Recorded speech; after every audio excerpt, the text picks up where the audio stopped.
If you've gone silent with your content as of late and you're not quite sure how to regain momentum and gracefully get back on the content wagon, you won't want to miss this video because I'm sharing 3 easy steps you can take to make a comeback after taking a content hiatus.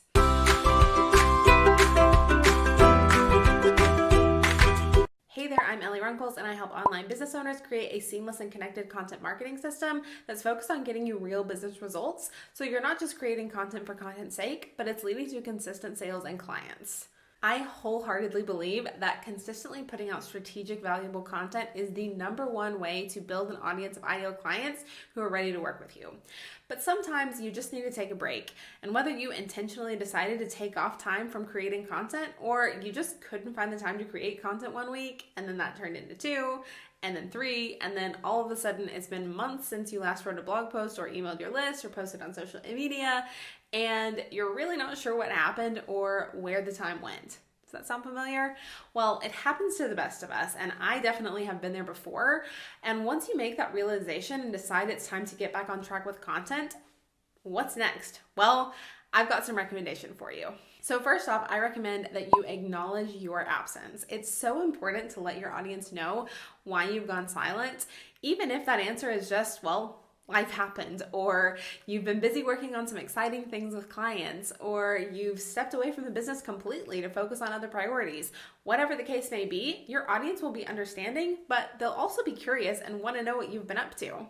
So be upfront, tell them where you've been, and don't try to dance around the fact that they haven't heard from you in a while. And if you think that there's a chance that some people in your audience won't recognize your name when it shows up on their feed or in their inbox for the first time in a while, it would probably be a good idea to make your comeback by doing a little bit of a reintroduction as to what you do, how you help your clients, and what type of content your audience can expect from you. Now, on the topic of followers not recognizing your name or remembering who you are when you make your comeback, my next tip is to ignore the unsubscribers.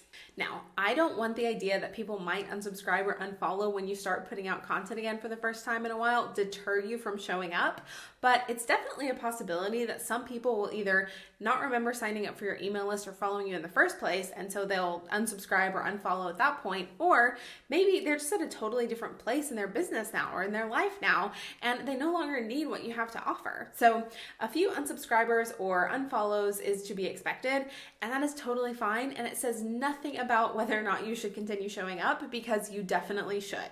The overall response you get when you make your reintroduction will almost definitely be positive, and most people in your audience will be excited to see that you're back. So instead of worrying about that handful of people who will unsubscribe when they see your name in their inbox or on their feed for the first time in a while, focus on the people in your audience who do need what you have to offer and who are interested in what you have to say, and the fact that you get to support them now by showing up and putting out content again, because that's who you're showing up for in the first place. Now, my final tip when making a content comeback is to get ahead of your content calendar beforehand.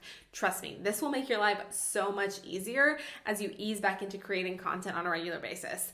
If you're out of the habit of creating content, it may take you a little bit longer to get back into the swing of things, and creating those content pieces might take you a little bit longer than expected in the beginning.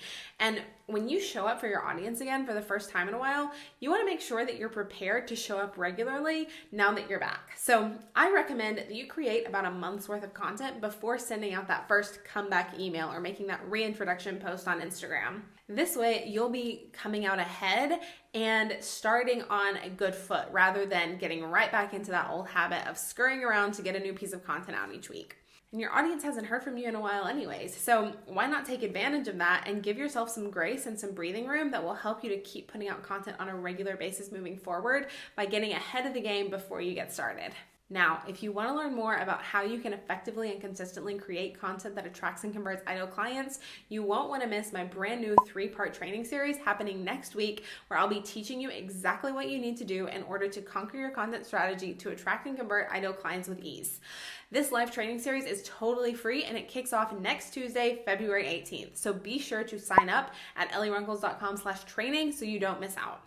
Remember, that's ellirunkles.com/training to sign up for that free 3-part training series all about content marketing, and you can find it linked in the description. And if you like this video, don't forget to subscribe to my channel for new videos coming out every Tuesday. Thanks so much for watching.